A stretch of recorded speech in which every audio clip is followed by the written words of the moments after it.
السلام عليكم ورحمة الله وبركاته. ازيكم يا حبايبي، عاملين ايه؟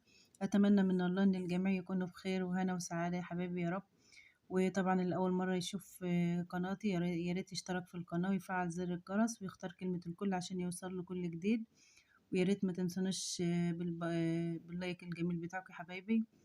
وطبعا قبل ما نبدأ الفيديو بتاعنا معاكم النهاردة إن شاء الله نصلي على الرسول. اللهم صل وسلم وبارك عليك يا سيدي يا حبيبي يا رسول الله.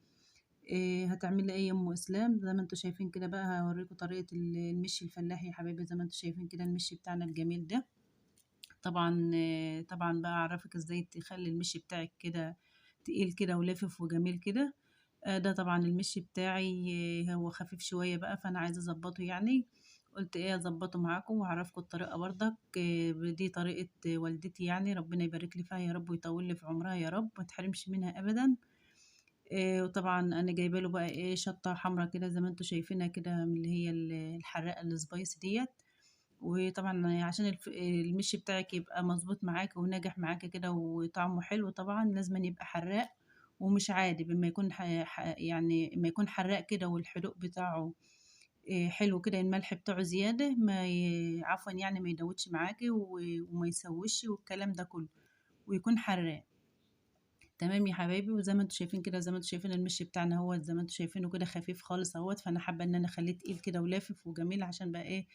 طبعا كل سنه وانتم طيبين بقى، الشتاء هل علينا بالخير بتاعه طبعا، وانتم عارفين ان الخير بيبقى حلو بقى، اللبن بيبقى بخيره كده في الشتاء.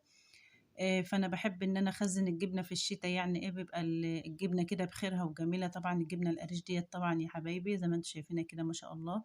فطبعا اللي هيخلي المشي بتاعك يلف معاكي كده طبعا ان انت هتضربي الجبنه ديت في المشي بتاعك، المشي نفسه يعني ما تزوديش لبن.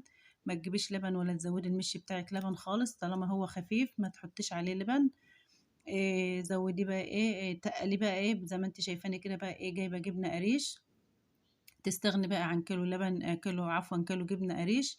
وتضربيه بقى مع المش بتاعك زي ما انتوا شايفين كده. بعمله اهوت قدامكم يا حبايبي. طريقة يعني سهلة وبسيطة خالص، وطريقة ناجحة جدا جدا.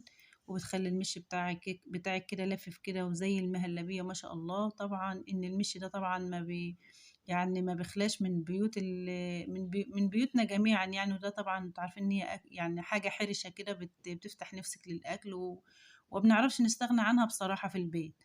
ضروري حتما لو عندنا والله لحمة وعندنا سمك وعندنا، يعني هو دايما بيبقى يعني حاجة كده بتفتح نفسنا كده على الأكل. تمام يا حبايبي. وهو ما شاء الله بسم الله ما شاء الله اللهم بارك. زي ما انتوا شايفينه كده اهوت، ضربت الجبنة في المش بتاعي. زي ما انتوا شايفينه كده بقى مع الشطة اللي هي السبايس ديت، بتخليه حلو قوي قوي، بتديله طعم جميل. وتظبطي بقى ملحك وتحطي ملح بزيادة. وطبعا لو حابة تحطي ملح خشن حطي بردك وقلبيه كويس وحطيه في البرطمان بقى او الزلعة حسب ما انت يعني بتحدقي بتحطي المش بتاعك. لو بتحطيه في الزلعة اللي هي الفخار ديت، او في برطمان من اللي هو البرطمانات، البرطمان اللي هو البلاستيك دوت حلو برضك. انا بستعمله بصراحة، كنت حاطاه في زلعة بس باظ عندي فعملت جديد كده زي ما انتوا شايفينه ما شاء الله طلع حلو وجميل. زي ما انتوا شايفين كده يا حبايبي. وطبعا اللهم صل وسلم وبارك عليك يا سيدي يا حبيبي يا رسول الله. ويا ريت يا حبايبي بقى اللي وصل معايا، يا ريت يا ريت يا ريت ما تنسونوش باللايك والاشتراك في القناة وكده. ويعني لأن اللايكات قليلة أوي والتفاعل قليل أوي أوي يا حبايبي، والله يعني مش عارفة في ايه بصراحة. وانا بقالي فترة ما بنزلش فيديوهات لأن في إحباط كده بصراحة، يعني ما فيش تفاعل كده. وانا والله مع ان انا والله بعمل يعني بعمل الواجب عند كل الناس والله. ويا ريت بقى يعني يا ريت يبقى في مصداقية كده في المشاهدات يا جماعة. المشاهدات وحشة خالص. وان انت تخش عندي كده تفتحي الفيديو وتخرجي على طول، ده يعني ايه يعني كده انت يعني بتضرني مش بتنفعيني بصراحة. فيا ريت اقل حاجة كده يعني ان انت تشاهدي الفيديو 3 دقايق، يبقى يعني انت كده جزاك الله كل خير وكده يعني. يعني ربنا يعني يجزيكي خير يا رب عنا يا رب، ويرزقنا جميعا وربنا يرزق الجميع. ويا رب كده ييسر أمورنا وأمور المسلمين أجمعين يا رب.